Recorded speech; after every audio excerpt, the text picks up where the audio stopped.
నేడే డౌన్లోడ్ చేయండి మన Sharon's recipes Android app link description లో ఉంది, చెక్ చేసుకోండి. Hi friends, welcome to Sharon's వంటలు. ఈ రోజు మన రెసిపీస్ లో చాలా టేస్టీగా ఉండే పచ్చిమిర్చి ఫ్రై ఎలా తయారు చేసుకోవాలో నేర్చుకుందాం. దీనికి కావాల్సిన పదార్థాలు: 12 పచ్చిమిర్చిని శుభ్రంగా కడిగి ఒక కిచెన్ టవల్ తో క్లీన్ చేసి పెట్టుకోండి. 1 టేబుల్ స్పూన్ ఆయిల్, 2 టేబుల్ స్పూన్లు జీలకర్ర మరియు రుచికి తగినంత ఉప్పు. ఇప్పుడు ఒక మిక్సీ జార్లో జీలకర్ర, 1/2 టీ స్పూన్ ఉప్పు వేసి స్మూత్గా గ్రైండ్ చేసుకోవాలి. చూడండి, ఇప్పుడు ఈ పచ్చిమిర్చిల్ని కట్ చేసుకోవాలి. చూడండి, ఇలా మధ్యలో కట్ చేసుకోవాలి. చూసారు కదా, ఇలా కట్ చేసుకోండి.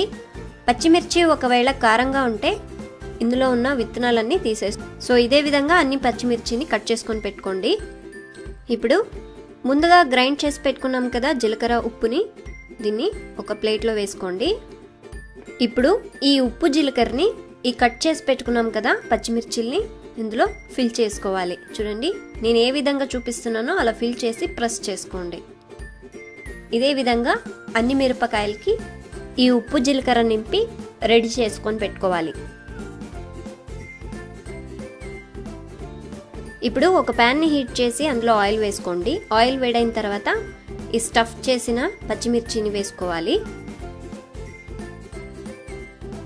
ఇప్పుడు స్టవ్ని మీడియం ఫ్లేమ్లో పెట్టుకొని ఇలా ఒకసారి కలుపుకోవాలి. చూసారు కదా, ఈ విధంగా బాగా వేయించుకోవాలి. ఈ పచ్చిమిర్చిని ఫ్రై చేసుకోవడానికి ఒక 2 నుంచి 3 నిమిషాలు పడుతుంది. ఒకవేళ మీరు ఫ్రై చేసుకునే పచ్చిమిర్చి చాలా కారంగా ఉంటే ఇలా బాగా వేయించుకున్న తర్వాత స్టవ్ని ఆఫ్ చేసుకొని 1 టీ స్పూన్ నిమ్మరసాన్ని పిండుకోండి. చాలా టేస్టీగా ఉంటుంది. కారం ఇష్టపడే వాళ్ళు ఖచ్చితంగా ఈ రెసిపీని ట్రై చేసి చూడండి, ఇంత వేగితే సరిపోతుంది. ఇప్పుడు స్టవ్ని ఆఫ్ చేసుకుందాం. చూసారు కదా, చాలా ఈజీగా టేస్టీగా ఉండే పచ్చిమిర్చి ఫ్రై ఎలా తయారు చేసుకోవాలని. ఈ రెసిపీ మీకు నచ్చినట్లయితే లైక్ చేయండి, కామెంట్ చేయండి, షేర్ చేయండి. మా recipe step by step instructions కోసం shubhasharon.com వెబ్సైట్ని విజిట్ చేయండి. Thank you.